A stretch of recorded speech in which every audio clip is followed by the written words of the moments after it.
Hello, I'm Occult Priestess Reverend Korinne. Welcome to this short subject entitled Emerging Awareness.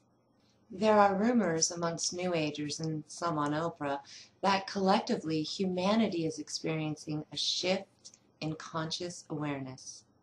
We can see it in the movies such as the Jim Carrey Yes Man, What the Bleep Do We Know, The Secret, as well as one I saw not too long ago entitled Indigo, where the main character states that her grandfather is dimensionally challenged. As a collective, we approach this time of change with a mix of knowledge and mysterious wonder.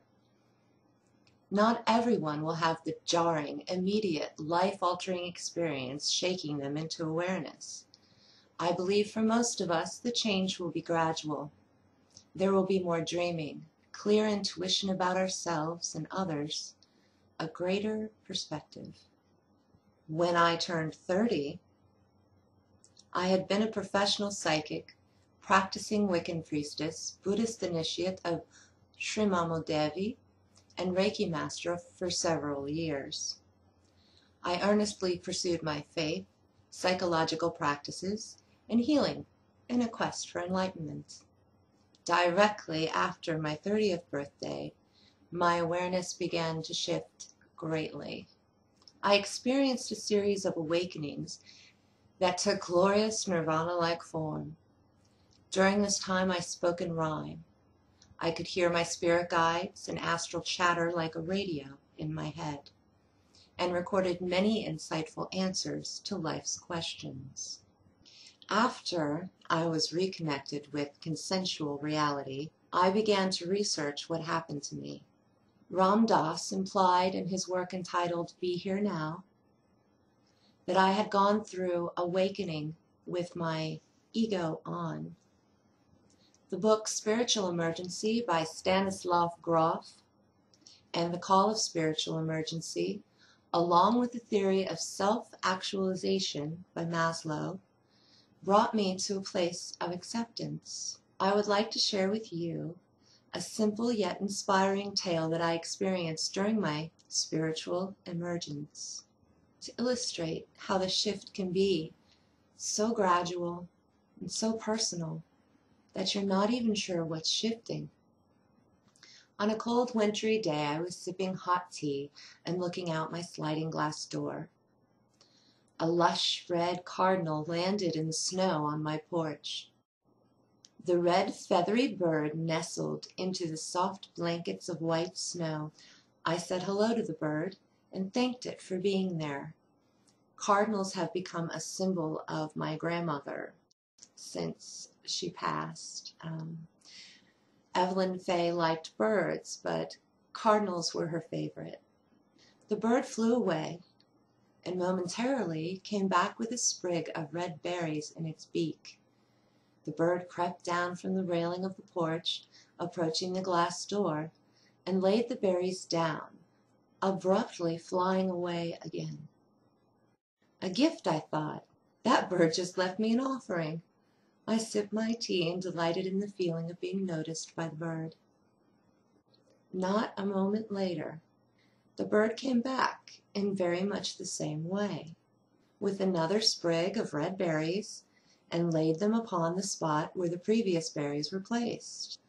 I began to question what was happening, and I asked, "Do you know what's going on, little bird?" I got the very strong sense that the bird was aware of me, in fact that the bird was God's way of showing off to me. A third time, with a third sprig, the bird placed the berries in the same spot. By this time, I was well aware of the bird in its role as messenger, conduit of communication between me and the all. In those moments, I felt as if I was watching, interacting, communicating with God through the entire experience. I felt such a personal relationship with God, as if being spoken to directly through symbols and transference. It reminded me of the Disney ladies that could sing to the animals of the forest. As I have learned, nature and everything around us vibrates with the essence of God. As the Gnostic Gospels of Thomas quotes Yeshua, "Split a piece of wood, I am there. Lift up the stone, and you will find me there." As well as, "To enter the kingdom of heaven you must be like a child, and the kingdom of heaven is within you."